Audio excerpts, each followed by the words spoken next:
Patrick Murphy, former Pennsylvania congressman, and Gabriela Borofsky, Republican strategist and former political advisor to RFK Jr.'s presidential campaign. Well, good to see you both. Patrick, I have to start with you and your party.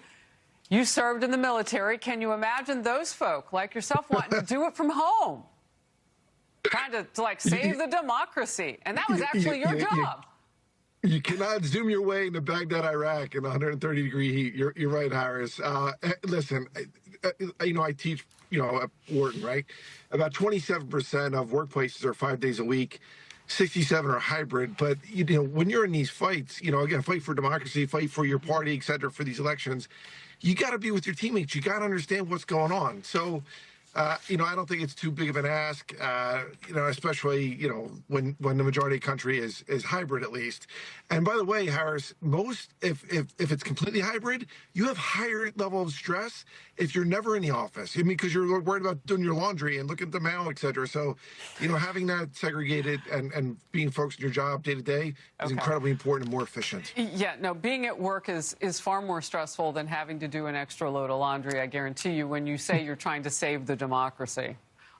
Gabriela, though, is this a bigger issue about the adherence to the cause of the Democrat Party? Because if you get people riled up over something, I mean, look at what happened at the ICE detention center in Chicago a few minutes ago.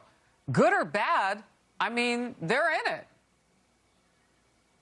Yes, absolutely, Harris. What we are hearing from them is absolutely ridiculous. The fact that they think it's optional to show up to work is outrageous. That's exactly why the Democrats keep losing the elections, because it's an insult to the working class families, everyday Americans who are waking up every single day, the nurses, the teachers, the construction workers, and it's not optional for them. They can't hide behind a Zoom screen and be privileged. So this attitude reflects exactly why they continue and will continue to lose the elections. Yeah, Patrick, all I can think about are all those people in your party now, those far-left people who want to have all the free stuff. Many of them are what we call Nepo babies. I mean, they've had a lot given to them already, and now they want to sit home. Some of them. All right, we'll move forward. The left's red wave, as it's being called, continues to sweep the nation. It's now gone literally coast to coast. Zoran Mamdani is New York City's new mayor. He takes office weeks from now. And now self-described socialist Katie Wilson has won the race for Seattle's mayor over the Democrat incumbent. A new Wall Street Journal headline here: Seattle elects Mamdani West. Mayor-elect Katie Wilson is soft on crime but tough on businesses. Here's part of her acceptance speech. As a progressive and as a socialist, I believe in good governance. I do think that we will need to pursue new progressive revenue in order to fund our priorities and make sure that we're delivering services to the people of Seattle. There's several progressive tax options I proposed as part of my platform. Gabriela, what do you think of it? Do you think that this is something that Democrats will now use to model to win elections? And what does that do to the country? So, unfortunately, we're seeing another Mamdani, right? She thinks somehow living in a small apartment and not owning a car makes her an economic expert. I don't think so. This is about policy, and policy matters. And the policies she's advocating for are exactly the same policies that have led millions of Latinos to flee their home countries. So what she's proposing, what she's advocating for, what she's standing for is exactly what hasn't worked. We have many examples in Latin America. This Democrat Party just stopped looking like a Democrat Party, the one I remember when I was little from John F. Kennedy, and is starting to look like the Socialist Party of Latin America. Patrick, you and I have talked for months about this coming, and you disagreed with me one day. You said they will never take over the party. They will never be the thing. You've heard Senator Bernie Sanders and others in your party saying, this is how you win. You do this. So it looks like they are going to do that. More of it. Even Hakeem Jeffries. Your thoughts?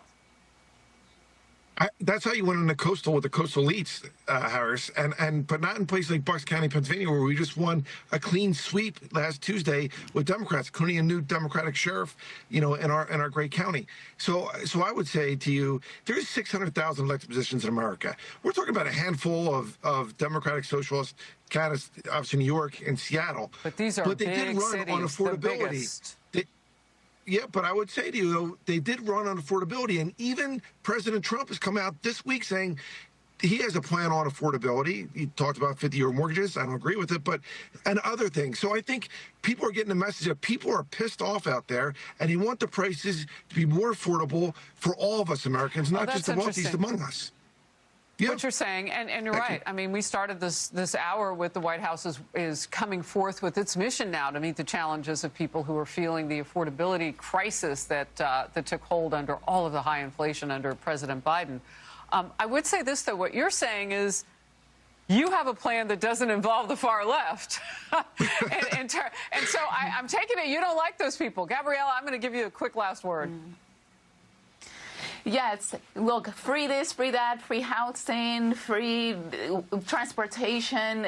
That sounds very exciting for people who are struggling to make ends meet, of course, but this is not how you get results. This system has been proven in Venezuela, in Cuba, in Nicaragua. That's not how we improve this country.